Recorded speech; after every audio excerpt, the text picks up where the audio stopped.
Deixe-me continuar falando sobre o sermão de John Riley, sobre você é trigo ou palha. Porque só existe duas categorias de pessoas para Deus.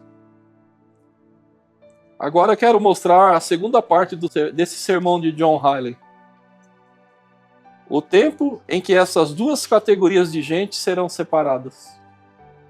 O texto que vimos no começo, ele afirma que Cristo no porvir fará com que sua igreja, o que o campesino faz com o seu trigo.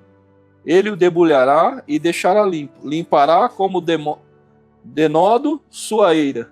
E assim trigo e palha serão separados. Vai ter uma limpeza, vamos dizer assim. Tal separação ainda não se sucedeu. Bons e maus encontram-se aglutinados na igreja visível de Jesus Cristo. Crentes e cruéis, convertidos e não convertidos, santos e impuros, todos são igualmente chamados de cristãos.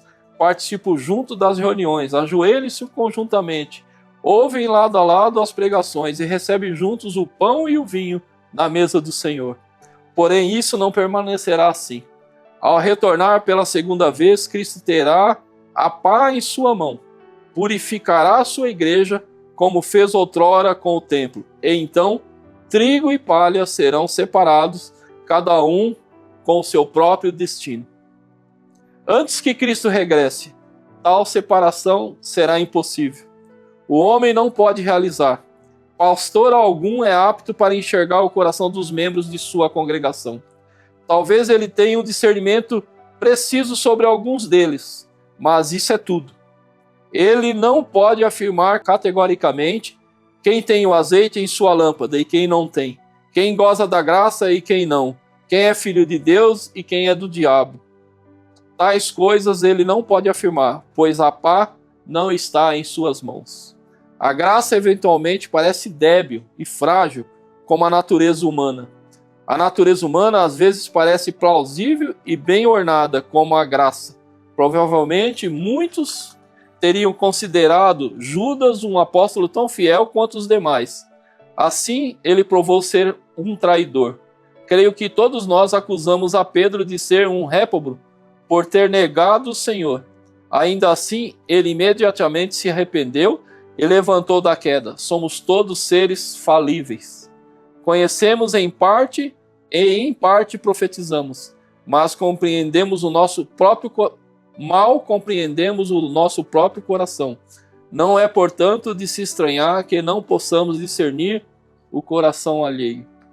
Mas isso também não permanecerá assim. Existe alguém que jamais erra em seu juízo e cujo conhecimento é perfeito. Jesus limpará a sua eira e separará o trigo da palha. Eu aguardo por isso. Até que isso aconteça, serei caridoso em meu julgamento. Prefiro tolerar a palha no seio da igreja a perder um único grão de trigo. O Senhor virá com a pá em sua mão, e então a realidade de cada um será conhecida. Até que Cristo venha, não posso nutrir expectativa de uma igreja perfeita. Não há como isso acontecer. No atual estado das coisas, palha e trigo coexistem. Apiedo-me daqueles que deixam sua congregação e buscam outra, porque se depararam com irmãos cheios de fraqueza e de vida instável. Apiedo-me porque então, em busca de algo que não podem encontrar, a palha está por toda parte. Vejo imperfeições e debilidades espirituais em todas as igrejas deste mundo. Duvido muito que haja uma só mesa do Senhor, da qual todos os seus partícipes sejam de fato convertidos. Vejo muitos mestres falastrões serem exaltados como santos, assim como muitos crentes verdadeiros, contritos e piedosos serem depreciados como se nada fosse. Gostaria que as pessoas fossem suficientemente cuidadosas e não dessem descanso à sua alma por todos os seus dias, como fez a pomba que Noé soltou de sua arca. Então, podemos ver que até que Cristo venha, não tem expectativa sobre a conversão do mundo. Como isso seria possível, posto que ele encontrará aqui palha e trigo por ocasião da sua volta? Imagino que alguns cristãos esperam que a obra missionária encha a terra de conhecimento de Cristo e que assim, pouco a pouco, o pecado desaparecerá e atingiremos gradualmente um estado de santidade perfeita. Não vejo dessa forma. Receio que tais estejam confusos quanto aos propósitos de Deus e acabem semeando para si mesmo um grande desapontamento. Não compartilho dessa expectativa, seja em função da leitura bíblica ou dos rumos que o mundo tem tomado. Jamais ouvi falar de uma única congregação, seja no Brasil, seja na Argentina, seja em qualquer lugar do mundo, onde todos os membros são convertidos. Minha expectativa é que aqui ou acolá, por todas as nações, apenas alguns poucos se erguerão como fiéis testemunhas de Cristo. O que de fato espero é que o Senhor venha em glória, tendo em sua mão o garfo de joerar. Só então, quando a eira for limpa, seu reino terá início. Essa separação não ocorrerá nem mesmo a perfeição até que Cristo retorne. Esse é o meu credo. Não me deixo afetar pelos céticos que questionam a veracidade do cristianismo pelo fato do mundo inteiro não haver ainda se convertido. Minha resposta a esses tais é que semelhante promessa jamais foi trazida a esse mundo. Antes, a Bíblia afirma que os crentes sempre serão poucos, que a corrupção, as divisões, as heresias graçariam e que quando o Senhor retornar encontrará abundância de palha sobre a terra. Não haverá perfeição até que Cristo volte. Não me perturba nem um pouco ouvir comentários do tipo: faça primeiro dos cristãos daqui boas pessoas antes de enviá-los ao estrangeiro como missionários aos pagãos. Minha resposta é simples: se tivermos de esperar que isso aconteça, teremos de esperar eternamente, ainda que façamos todo o possível para melhorar a igreja de nosso país. Ela continuará sendo um corpo misto, conterá sempre muita palha e pouco trigo. Cristo, porém, voltará novamente, cedo ou tarde. Haverá na igreja visível uma grande distinção em duas companhias, e essa separação será tremenda. Uma parte será composta de trigo e a outra de palha. Tão abismal será a separação entre elas que ninguém poderá passar de uma banda para outra.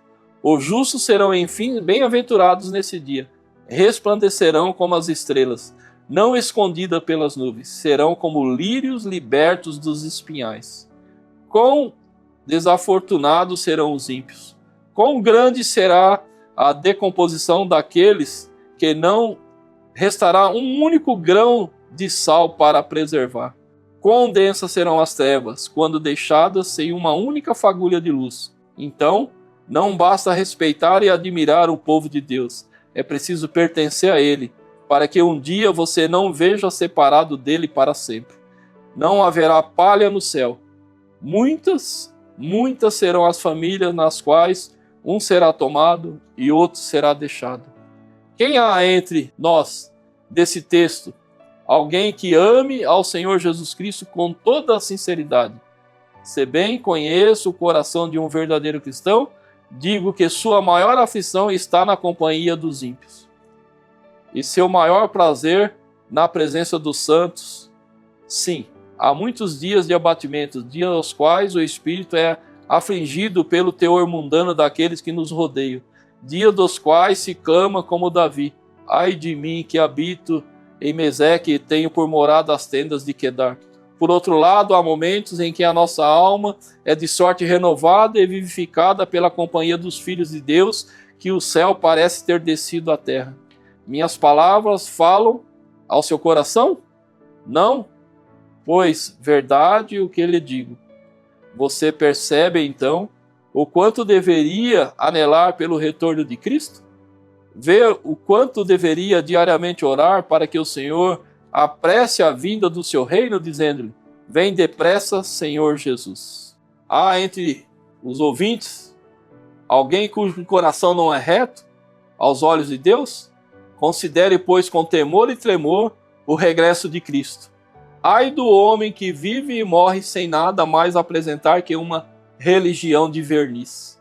No dia em que Cristo limpar a sua eira, a verdade sobre esse tal será exposta em suas verdadeiras cores.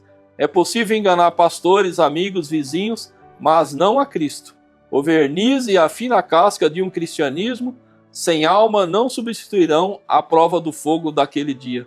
O Senhor é um Deus onisciente, Ele pesa as nossas obras. Naquele dia se descobrirá que os olhos que contemplam Acã e Geazi, a tudo perscruta, até mesmo os segredos mais íntimos e as coisas mais ocultas.